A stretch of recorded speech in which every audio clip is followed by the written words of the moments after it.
Hi, my name is Nina, and I'm 22 years old. A while ago, I had the most terrible experience of my life, and I have also done something awful. I found out that while I was away on a business trip, my boyfriend had been keeping my disabled mother in the basement for months. And when my mother tried to tell me about it, counting on my help, I just didn't believe her. But trust me, I had no reason to suspect that my boyfriend was doing something as monstrous as this. His name is John. He's a couple of years older than me. I met John at a rock concert, where a band that we both loved was playing. We danced and sang our favourite songs together. We had fun and laughed.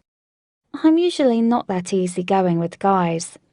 Before I met John, I'd had only one experience with a relationship, and it was quite a while ago. My first boyfriend and I broke up back in high school, but John was so charming that he took all my attention, and I even completely forgot about my friend, who I went together with to the concert. She was so offended that night that we still haven't talked to each other.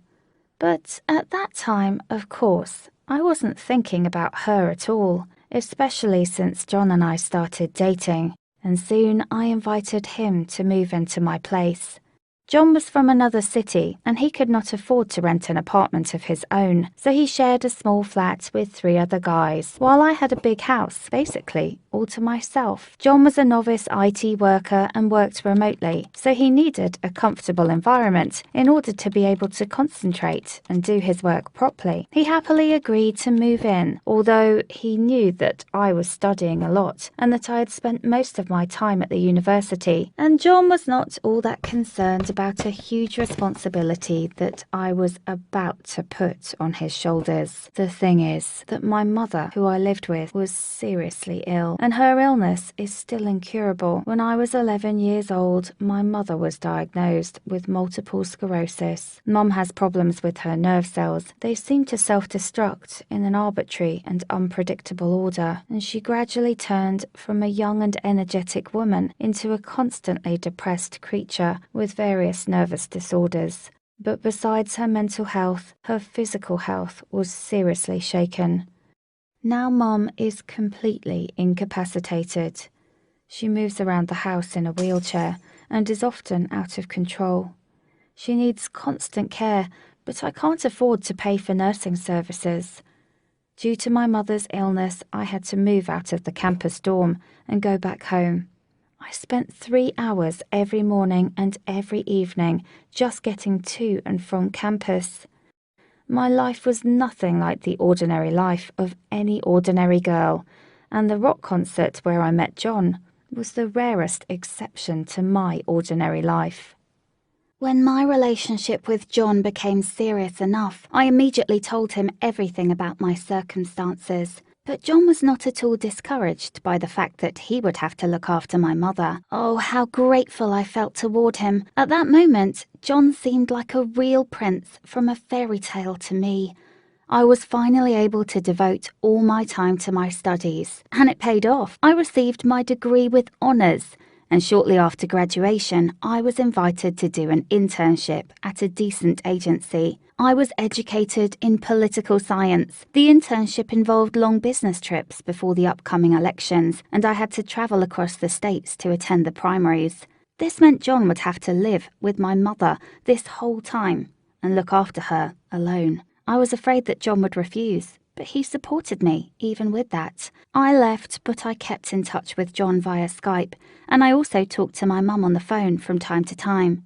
When I had my first long weekend off, I went home. I hadn't seen John and my mum for 2 months, and I had missed them a lot.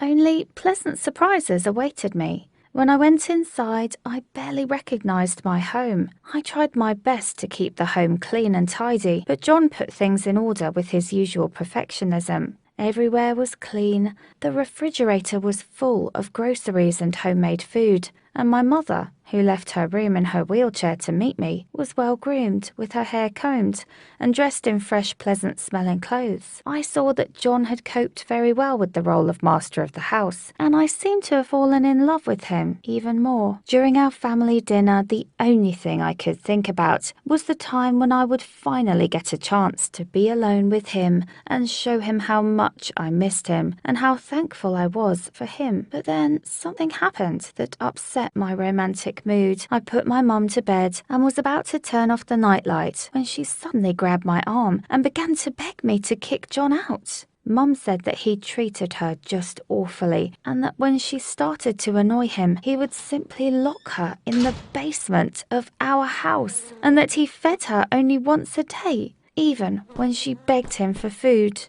During the evening, I noticed that my mother was a little nervous, and I also noticed that she had lost some weight, but I attributed everything to her illness.